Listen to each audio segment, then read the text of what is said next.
kızı gözlerin gülmedikçe, altın olsam ne olur da tenine değmedikçe değil.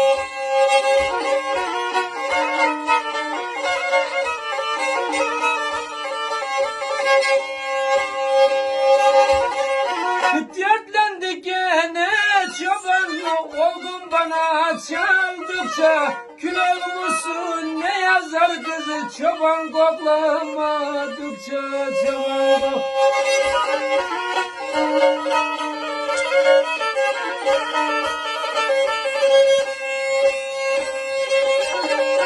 bir dek nedeni isyansın kızı, oturup da içmem onu. Muhtar olsam ne yazar da sen değilsin, seçmedim seni.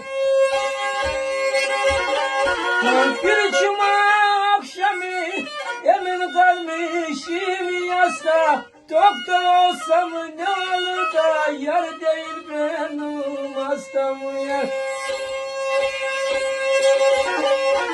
Ondan verdim kendimi rakı dolu şişeye, kavanoz gödülü dünyada değmiyorsun bir şeye, değmiyor.